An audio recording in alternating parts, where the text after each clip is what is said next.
Talafalava nei fo e salulu o le whaopoponga I tala I o VAIFANUA.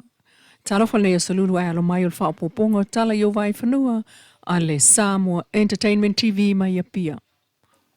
O le malamalo ao whetau o inga a le taitai o le itua ngai ma le taitai o le bloketi miliona le malo. O lava ina wha leo tele mai e le minista o le bloketi le fionga moe wha o Julius Akui. Ina ia wha maoni atua I le tunu. E whai tū malo e le italo sanga o lato whaipule a veam taitai fono. Vanga nā I le avatu o le tusi o ia le taitai fono lona I tū malo e au fiai, ma le sunga tu le epasa I le mali e lenga o I o le pā. Peita ina whaita wane tusi a whaipule to tolu vanga nā I le tusi o le lato taitai e le iai. Ai, o le tusi a whaipule o le tū malo o whaleata tolu. Le ala I le pule limoni a yafi o ta ua tuai le umi o na avea ma whaipule. O le whaatuatuanga le naolo na I tū malo mai le ai lawas wha le tonu lato bloketi na iai. E le italo sanga I le avanoa ai na ona whaatonu o le minista o ia le taitai fono le lato fono whaavai. O le nganga fo ile nao le tusi le tū malo whaasale le anga lua iawa ai lua centenary sa mau. O ia le whaipule o le whaatuatuanga o lona I tū malo ma le ave ai o ia ma taitai fono. O le whaipule o whale a lupo ai au tima le avai e le aisana tusi talo sanga vanga nā I le whamtalanga o lona soifuanga lue po lana curriculum vai tai CV na amatu ma le tusi e te e ai I suinga. Ai o tula e pasa I le malia lenga o ina ta ue moe wha awawo o le tusi o ta ua tuai o tula e pal taitai fono le pāma sa avel nā tusi I le office Silion tanga luenga. Na whamanino fo e moe wha awawo o le taitai fono ma le sui taitai fono. E wha asoa ala ngā ruenga whaatino le whaafueno bloketia lo lai tū malo. E saini uma foi I le tusi tupe le tū malo. Peitai, e le mawhai o na taliaina sa siaki pe a le ai le saini au tū o le saini le nāl taitai fono. E le na o li imatama I taitala vawa upolu o tau napa iai le SVSG Samoa Victim Support Group Youth. Ma le langolango le UNESCO times 17.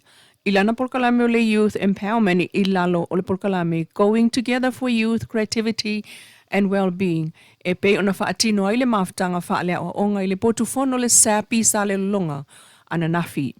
E o atu le whaase fulu talavou mai vaita o muli a lofa tu Noa Church, mai le tafua e whakasa youth, mai Vailoa Catholic Youth, le sale la valu 7-day Adventist Youth, le Iva Catholic Youth, ma le maota e whakasa youth na awai. Ma moli mawina ele nau nau ta ingo whanau talavou nei e fia loi to ingo whale tonu po mta upu o a fia I tangata talavou I lo tātua tunu. Ua whetawi ma le whaitau whaatau o le aso. Building strong minds, safe spaces and compassionate youth leaders. Po o le whawino ma whawhaunga o le saunga le mūma le avea ai oni ta ita I talavou I longa. O le anganga o pulkalame ia wha oa ina fo I talavou I le poto e ave ai o se taita I e oa I mea whai ma ia māta ala wha amalo si au I leisi tangata talavou. O le taimi o le whaatalanoa ina o le soifua manuia o le mawhau whau ma le tangata. Ma lato wa o ina ai fo I le tangata wa afia I le stress ma le mawhua anga o nā winga wha alia I tupulanga. O le tele lava e whaapea mai o tupe ale mafuanga. E lenga whatia o na o lātou whaamalie mana o ngau ainga, ma mātua, ma avea o ni lui wāwha ale ainga e a fia I tele le mawhauwhau o le talavou. O whaatalanoanga na mawai nisi o fofo e pe o le ola I le mea ua maua. Whaasoa ma le poto le tupe maua, whaalele ia atili o le pūlea o lo tangata, ma le whaamalo sia, lea o le whaatuatua ma ia o le tatalo I le atua sosoani whaafita uli. O le whaatalanoanga lea nau o atu I le tāua o le soifua manuia pe a le leifo I le mawhauwhau ma ia whaatalanoa I leisi ma whaalawi loa le fofo. Mai nā ngia fo I le whaatalanoanga le SVSG Youth lana misiona I le tāua o le tangata o le au nanga ai mai se lava le puipuia leo le aia tatau o le tangata. Ma whasiringi ai fo I whanau talavou le awanoa o ta oto ai lo lato ai a tatau. Ina ia o ngā tasi ma le tātou wanga I whanua malona ia fo I tāua, petai. E tāua fo I le whapaleni o le aia tatau o le tangata. Ma le anga I whanua e pei o le alofa, whaaloalo, ma le vāta puia ma whamanatu e iai le tua o le vānono fua I e tau lava o na whaaloalongia. Ai maise o le vā ma tangata mātutua ma mātua. Ma whaafta ia e le SVSG le UNESCO times 17 i le langolangoina o le nei fo i whaatalanoanga ma autala vau e ka le sia i Sawai o tā ua i lunga ia avea ma taita i le lei ma le mā TALA i Samoa. Wa le tau la wal wha moe moe o le tu malo vai singa no lua e pe o na wha leo mai e tamali o lato i tu malo. O le ale ai sa lato palo tai whaia. Talu o le finangalo le tu malo ina ia moli mai lo lato whai pule o lo o iai. E to tonu o le malo po le fas. Pei tai u wha lau loa. O le aia ta tau lava le matai. O le tu malo e wha aulu ai lona suafa e tau wā. E pe ona whaia le tamali i sa whai pule taluai. Le fionga wā lasi, lua pito whanua ta fito sele sele. Le ua wa lua mai nei ma le fionga moto pua a Henry Pali. E tau vai le palo tala i titia le tu malo. O le palota vai singa no lua o whaia whaatasi ai nei ma le palota sa whata numeratasi.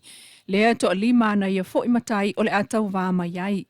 O ato whaile a solua fitu o masina le neo Februari. Palota la iti e lua. A sa whatatasi ma vai singa no lua. Moli tu malo sa whatatasi o lo tau wā mai ai. Lua i le pou tiki lapi le sa misi. Te whafunai ai e li i anapu. Te whafunai sa alotonga fui maono mimio. Tuinga mala vai silika va ainga tuinga mala. Ma tunuma fono Claire tai 10. O vai singa no lua, fionga motu pua a seve Henry Papali.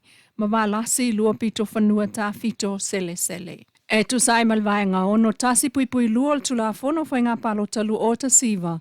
Ua ta tala noa mo talo sanga i palo ta mua po le pre-polling. Amata mai i le aso fito Februari e o i le aso sefulu faa. O le mua i o le whale o lo le kampani o Frankie Vaitele na amata i laua uli o le asonga fua. Ai pe i fo watale lua i le vavea o le asolua. E pe o na whaailoa mai e le whaamtalanga whanatinati mai le pūlenga o le Frankie Vaitele. Ma whaafeta iai e le pūlenga, le awhenga ruenga le pūlenga o le fesa po le fuamu ma whaalawe whaafua sei. I le lava papale ma le onsa i o le au onanga whaatino. Na whaafeta ia fo i le au onanga mtanga ruenga o leo i le tali atu le whaale tonu. Po o le afi, le ua whaina i le Vaitele hypermarket. O le whaamalo ma le whaafeta i le pūlenga. I le ngā pāti ai o le awhai ngā ruenga o tā uailunga. Po le vaenga le na tali mua tu mga lulue tāu fiofi le sosolo le mu.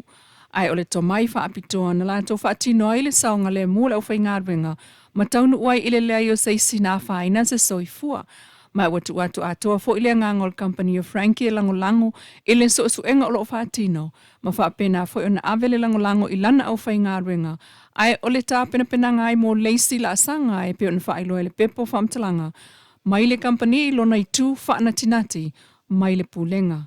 Frankie i Vaitele. O talana i o VAIFANUA mai a pia o le tutua whaiwhai pia lau Samoa Entertainment TV.